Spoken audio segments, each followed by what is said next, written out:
Good morning. कल हमने उपसर्ग की बात की थी, आज हम लोग प्रत्यय देखते हैं। जैसे उपसर्ग किसी शब्द के पहले लगकर उसके अर्थ में नवीनता लाता है या नए शब्द का निर्माण करता है, उसी तरह से प्रत्यय शब्द के अंत में लगता है और वही कार्य करता है शब्द निर्माण में। उसका भी वही योगदान होता है कि वह भी नयापन लाता है। तो इसकी जो परिभाषा है वो है, जो शब्दांश धातु रूप या शब्दों के अंत में लगकर नए शब्दों का निर्माण करते हैं उन्हें प्रत्यय कहते हैं। जैसे महानता, नहीं, होनहार, सजावट, बहुत सारे इसमें दिए है आपका उदाहरण। तो हम लोग आगे उसकी बात करेंगे, उदाहरणों की बात करेंगे और इसके भेदों की बात करेंगे। इसमें जो पहला होता है वो है कृत प्रत्यय। प्रत्यय को दो तरह से हम लोग जानते हैं। पहला है कृत प्रत्यय।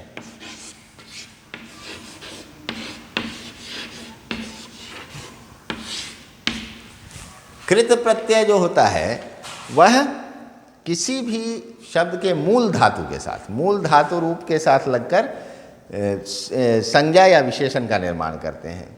जैसे, अब धातु क्या है ये भी समझा देता हूं मैं।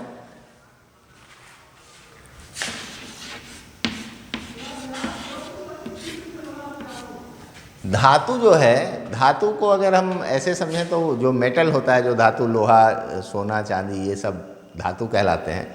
तो शब्दों में धातु का क्या है, तो पहले भी मैं बता चुका हूँ, फिर से एक बार उसको ये दोबारा याद कराता हूँ मैं आपको कि जैसे धातु कोई भी जो होता है उससे हम अलग अलग तरह की चीज़ें बना लेते हैं। उसके आकार में परिवर्तित करके, उसको ठोक कर, पीट कर, उसको अलग अलग तरह से हम लोग उसका आकार प्रकार बदल के अपने काम की चीज़ें बनाते हैं। उसी तरह से शब्दों का जो मूल रूप होता है, एक उसका मुख्य तत्व होता है जिसमें हम उपसर्ग, प्रत्यय या स्त्रीलिंग, पुल्लिंग, बहुवचन, एक वचन उसको करते रहते हैं। तो इससे उसको धातु इसीलिए कहा गया कि उसको हम कई तरह से इस्तेमाल में ला सकते हैं, उसका रूप बदल बदल कर। जैसे हम लोहे का रूप बदल करके स्टैंड बना लेते हैं, पंखा बना लेते हैं, बेंच बना लेते हैं, कुल्हाड़ी बना लेते हैं, तलवार बना लेते हैं, बहुत सारी चीज़ें, खिड़की, ग्रिल, सब कुछ उसी का होता है। तो ये उसी लोहे का है, तो मुख्य धातु का नाम हुआ लोहा। उसी तरह से शब्द का भी एक मूल तत्व होता है जिसमें हम बदलाव ला करके अलग अलग शब्द बनाते हैं। ठीक है। जैसे हो धातु है, हो धातु का मतलब हुआ किसी चीज़ का, किसी कार्य का होना। तो उस धातु को हम लोग होने वाला, होनहार, हो गया, अलग अलग तरह से इस्तेमाल करते हैं, तो वो अलग अलग शब्द बन जाता है। तो जब इस तरह के धातु रूप में कोई प्रत्यय लगता है और नए शब्द का निर्माण करता है या अर्थ बदलता है, तो उसको हम लोग कृत प्रत्यय कहते हैं। तो धातु जोड़ प्रत्यय, तब ये हुआ कृत प्रत्यय।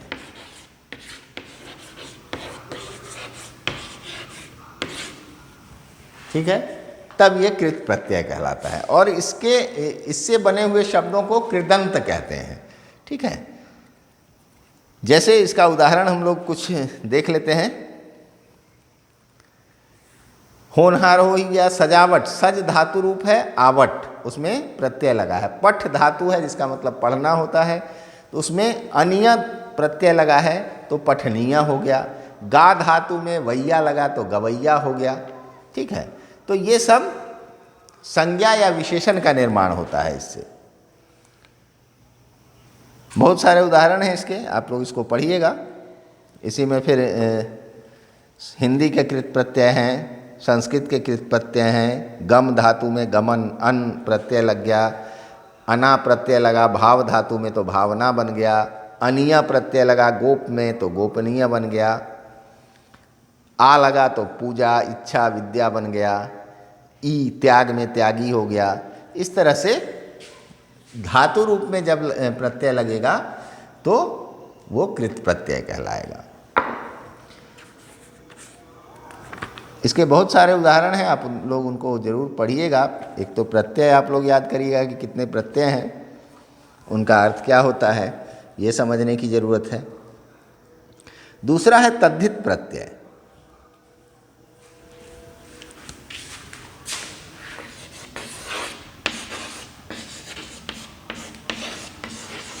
तद्धित प्रत्यय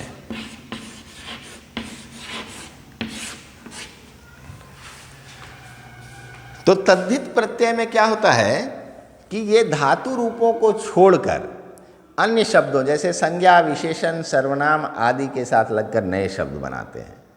जैसे कि बंगाल जगह का नाम है तो उसमें ई लगा तो हो गया बंगाली, ठीक है। इसी तरह से भूख में आ लगा तो भूखा हो गया, पंडित में आऊ लग गया तो पंडिताऊ हो गया, आई लग गया तो पंडिताई हो गया, घर में आना लग गया तो घराना हो गया। इसी तरह से भीख में आरी लग गया तो भिखारी हो गया, आहट कड़वा में आहट लग गया तो कड़वाहट हो गया, नमक में ईन लग गया तो नमकीन हो गया, सांप में एरा लग गया तो सपेरा हो गया, ठीक है। पंख में ड़ी लग गया तो पंखुड़ी हो गया, रंग में तौ लग गया तो रंगत हो गया। तो ये सब तद्धित प्रत्यय हैं, और तद्धित प्रत्यय वाले जो शब्द होते हैं उनको तद्धितांत कहा जाता है। जिनके अंत में तद्धित प्रत्यय हो वो तद्धितांत कहलाएगा, जिनके अंत में कृत प्रत्यय हो वो कृदंत कहलाते हैं, ठीक है। इसमें हालांकि उसकी चर्चा नहीं है, फिर भी मैंने आपको बता दिया। अब इसमें संस्कृत के तद्धित प्रत्ययों की चर्चा अलग से है। जैसे बौद्ध, शैव, शाक्त, इन सब में अब बुद्ध को मानने वाला बौद्ध हो गया तो इसमें अ प्रत्यय है। आलू, दयालु, लज्जालु, कृपालु, इक, धार्मिक, सामाजिक, नैतिक, इत, हर्षित, पुष्पित, आनंदित। इसी तरह से उर्दू के प्रत्यय हैं अंदाज तो तीरंदाज, गोलंदाज, आना, सालाना, मेहनताना, शुक्राना। इंदा से हो गया जिंदा, आइंदा। इसी तरह से बहुत सारे प्रत्यय हैं अलग अलग भाषा के।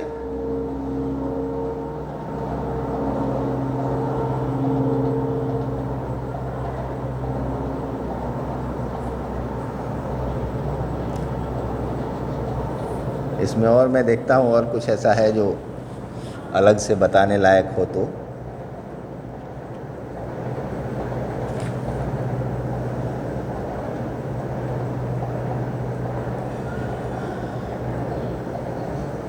अब जैसे इसमें दो दो नए शब्दों का निर्माण करना है, ये आप कर सकते हैं। प्रत्यय लगाकर नए शब्द बनाना है। पढ़ना से पढ़ाई, मथना से मथनी, मथने वाला जो टूल होता है उसको मथनी कहते हैं। बिछाना से बिछौना या बिछावन। अच्छा से अच्छाई, बुरा से बुराई, महान से महानता, स्त्री से स्त्रीत्व, लड़का से लड़की, लड़कपन। अब है प्रयुक्त प्रत्यय तथा मूल शब्द अलग कीजिए। अब भिक्षुक, भुलक्कड़, त्यागी, गवैया, अभिनेता, होनहार, खाऊ, ये सब मैंने करवाया था पिछली बार शायद, तो वैसा कोई आपकी तरफ से प्रश्न आया नहीं कि ये नहीं समझ आया ऐसा कुछ। निम्नलिखित शब्दों से प्रत्यय अलग करके लिखिए। धर्म जोड़ इक, धार्मिक, बाजारू, पंडिताइन, बिकाऊ, दुखड़ा, जहरीला। इसमें और क्या है? अच्छा, उपसर्ग और प्रत्यय दोनों अलग करना है तो अलौकिकता। अब इसमें देखिए दो प्रत्यय है, इक और ता। इसी तरह परिपूर्णता, अनुदारता, अनुदारता, अनुदारता नहीं, अनुदारता। अपमानित, इस तरह से इसको हम लोग अलग करेंगे। उपसर्ग अलग, प्रत्यय अलग।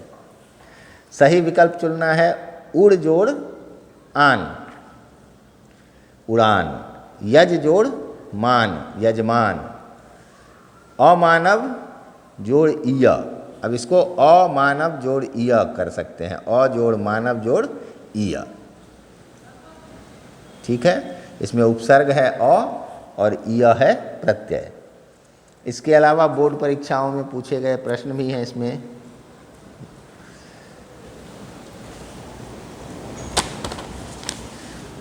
ठीक है, इसको हम लोग, आप लोग इसका अभ्यास करिएगा। जो भी इसमें दिया हुआ है, बहुत सारा दिया हुआ है, उपसर्ग और प्रत्यय दोनों का आप लोग भरपूर अभ्यास करिएगा। जितना अभ्यास करेंगे उतना आपके दिमाग में ये चीज़ें स्पष्ट होती जाएंगी। ठीक है,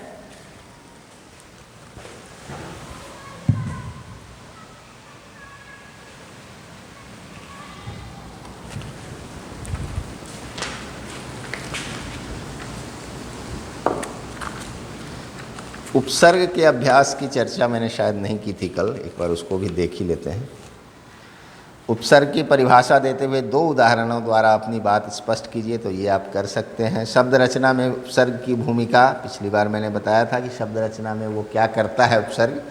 उपसर्ग नए शब्दों का निर्माण करता है, उसके पहले लगकर उसके अर्थ में बदलाव लाता है, या नवीनता ले आता है, या नए शब्द बना देता है।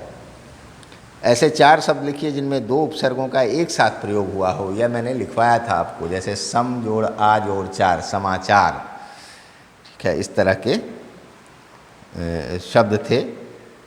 परिजोड़ आ जोड़ वरण, पर्यावरण, इस तरह के शब्द आपको 4 लिखना है। अब नीचे उपसर्ग व मूल शब्द छाटिए। अधिजोड़ नायक, अभिजोड़ साप, अपजोड़ मान, आजोड़ चरण, दुर्जोड़ घटना, उपजोड़ संहार, उत्जोड़ घाटन, उत्जोड़ घाटन, दुस्जोड़ साहस या दुर्जोड़ साहस, दुस्जोड़ साहस, निश्चल, निश्जोड़ चल, प्रजोड़ ताप, प्राजोड़ अध्यापक, प्रजोड़ अध्यापक, विजोड़ कल, अंतरजोड़ आत्मा, कुजोड़ कर्म, चिर जोड़ काल, अजोड़ ज्ञान, अजोड़ नेक। फिर कुछ उर्दू के भी हैं, गैर जिम्मेदार, बेजोड़ अक्ल, बिला जोड़ वजह, पर जोड़ तंत्र, पर जोड़ इच्छा, प्रति जोड़ उपकार। ये सब आप कर सकते हैं। और देखते हैं क्या है। निम्नलिखित उपसर्गों से 2-2 नए शब्द बनाना है। अति से अत्यधिक, अत्यल्प, अधि से अधिनायक, और भी आप बनाइए। सु, आ, परि, नी, बे, उप, परा, उत, पुनर, अनु, अन, अन, आ, अप, अ, प्र, पर। निम्नलिखित शब्दों के से उपसर्ग को अलग करके खाली स्थान मिलेगी। चौकन्ना में चौ है, व्यायाम में वी है, अनेक में अ है, अत्यल्प में अति है, सहकारी में सह है, अवनति में अब है। चलिए, ये भी है, अब है। विकल्प चुनना है। बे जोड़ गुनाह होगा, आ जोड़ कंठ होगा, संग जोड़ सम जोड़ रक्षण होगा, सम जोड़ रक्षण, संरक्षण। तो इसमें भी कुछ ऐसी दिक्कत की चीज़ नहीं है। 2 उपसर्ग वाला मैंने आपको बता ही दिया है, उस तरह का और ढूंढिएगा।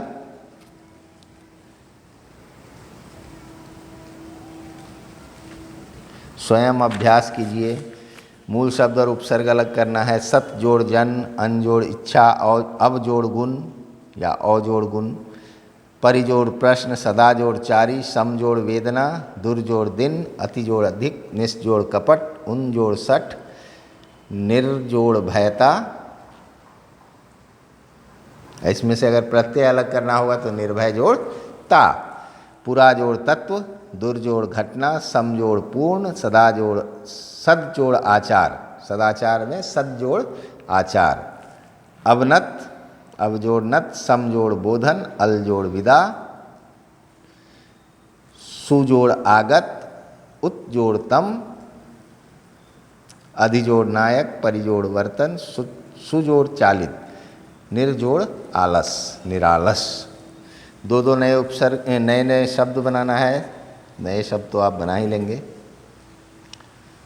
तो इस तरह से हमने उपसर्ग और प्रत्यय भी कर ही लिया। फिर भी कोई दिक्कत हो तो आप मुझे बताइएगा, मैं उसको फिर से क्लियर कर दूंगा। आपके पास साधन है बताने का, बताइएगा। अगले दिन हम लोग समास की बात करेंगे, 2 दिन कम से कम समास में फिर से लग जाएगा। उसके बाद फिर देखेंगे कि और क्या क्या कर सकते हैं हम लोग। ठीक है, आज यहीं तक रखते हैं। धन्यवाद।